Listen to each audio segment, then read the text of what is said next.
On était vraiment fiers d'avoir participé et on remercie de nous avoir donné cette chance. Je m'appelle Bière Manon, je suis en première année d'aéro 1, donc en première année de prépa à l'IPSA, sur le nouveau campus de Lyon. Ça fait très longtemps que je suis intéressée par le spatial, ça fait déjà plus de 6 ans que je m'intéresse à l'IPSA. Depuis la première fois que j'ai regardé Interstellar, mon grand-père qui était passionné par ça, donc forcément il m'a transmis. Et tout ce qui est cyber, évidemment ça nous touche énormément. Je trouve que c'est un sujet qui est vraiment passionnant, c'est un enjeu crucial aujourd'hui. Et la défense, évidemment, j'ai participé à une escadrille quand j'étais plus jeune, donc ça m'a vraiment donné ce goût-là et cette passion-là. Alors j'ai participé pour me challenger sur l'ingénierie et savoir un peu comment ça se passe vraiment, le brainstorming, tout ça. Alors nous on était seulement deux avec une personne qui s'appelle Sofiane Desfoussi qui lui est en BTS commerce, donc rien à voir. Lui il a permis de vendre le projet, on a dormi. Contrairement à certains, on a fait l'édition en ligne sur Discord. On était trop contents de pouvoir participer. C'est un hackathon qui est organisé par le commandement de l'air et de l'espace. En gros, on a un défi pendant 24 heures et on doit se pencher là-dessus. Donc là, c'était sur les satellites, la surveillance satellitaire en LEO, donc en basse atmosphère. Alors moi, j'ai pris le sujet technique parce que ça correspondait plus à ce qu'on voulait faire. En gros, ce qu'il fallait faire, c'était trouver un moyen d'envoyer plus rapidement les données directement au centre en France, par exemple.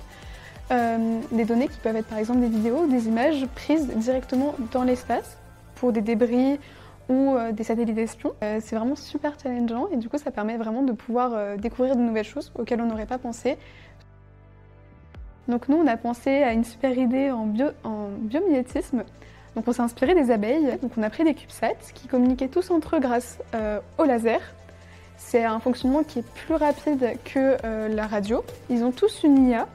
Ça s'appelle une IA avec une intelligence partagée, donc ça veut dire qu'ils partagent tous entre eux leurs informations.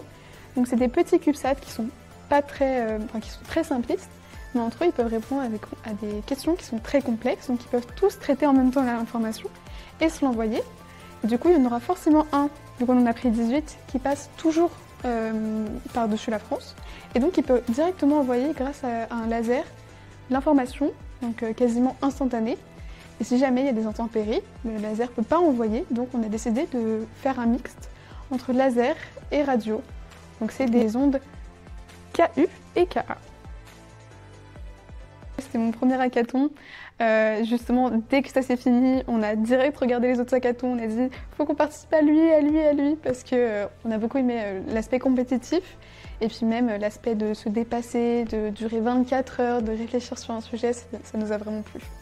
Franchement, foncez. Si vous voyez des hackathons, que vous pouvez les faire, que ce soit en ligne ou sur place, si c'est sur place, ça doit être encore mieux.